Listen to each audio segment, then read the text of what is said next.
Alright, so I got my hands on Wipeout Omega Collection. Now, this came out last year and it's also just a compilation of the most recent Wipeout games. So why am I reviewing it? Well, I'm actually reviewing the game, reviewing the newest mode that came out in the latest patch. That's of course, the VR mode. And now if you're just like me, I already own Wipeout HD, or I already own Wipeout, 2040 on the Vita, or if you're a person who just didn't even care about the actual series itself, well, first off, I love this series, it's fantastic, you should definitely play it, but if you already own them, what's the point of rebuying it for the PS4? Well, obviously, the VR, right? Well, after playing it, how does it stack up? Most importantly, is this whole purchase worth it just for the VR mode? Well, let's find out.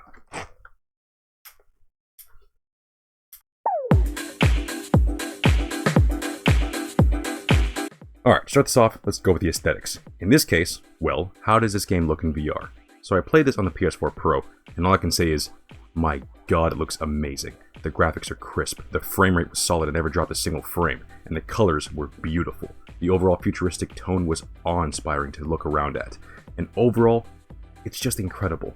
The game also boasts 3D audio, and honestly, it needs it, especially when tons of things are happening all around you in hectic races.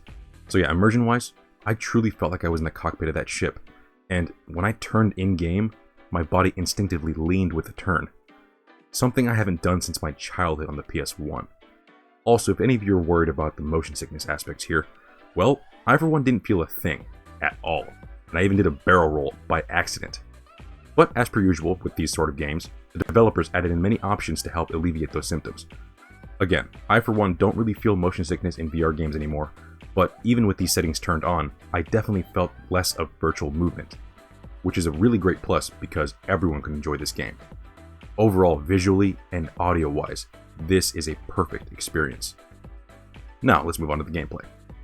Thankfully, the designers didn't have to sacrifice a single thing here. I mean, this is essentially Wipeout in VR, and I must say, this is a dream come true. The sense of speed, the adrenaline, and the tension of surviving the battle between other racers is just boosted tenfold in VR. As I said before, the immersion is sky high, and this is exactly what the series needed.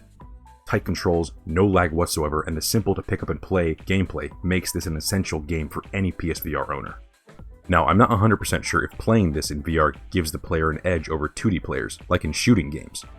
But what I can vouch for is that you definitely feel more focused when you're in the headset. So, on to my final thoughts. Thankfully nowadays, the PSVR has a good amount of killer apps.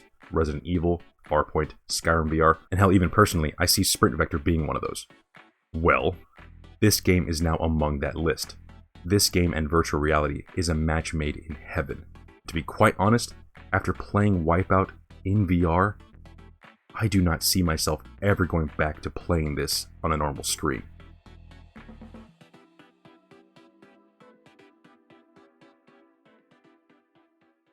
Well, let's review. And now, let's ask the question. Is this game worth the money? And it retail $40. Even though I picked it up for $20 myself, but even for $40, this is definitely worth the price of admission just for the VR itself. Gameplay wise, I mean just the actual game itself, it's a 3 games in 1, it's a great compilation, but in VR, it is perfect. It is just incredible. The fast-paced nature, the amount of unlockables in here, there is a lot to do, and even when the VR itself, the spectacle kind of, starts weaning off, it plateaus. It doesn't just go away. It just eventually becomes the way of playing it. And it's honestly just fun. It's endlessly fun, and I cannot wait to just keep playing this. I mean, I've only played a day of it, and I've already unlocked a good amount of stuff, but point is, this is gonna stay in my library for a long time. And I'm hoping that they make another Wipeout game in VR. Because I don't want to step on anyone's toes or talk about coding or anything, but it seems like the developers, all they do is just flip a switch, because this game is made, the 3 games in here are just made for VR. They did little to nothing to change the gameplay, and it is truly amazing. But yeah, regardless, that's the video. Thank you for watching. Like, comment, and subscribe. I'll see you guys later.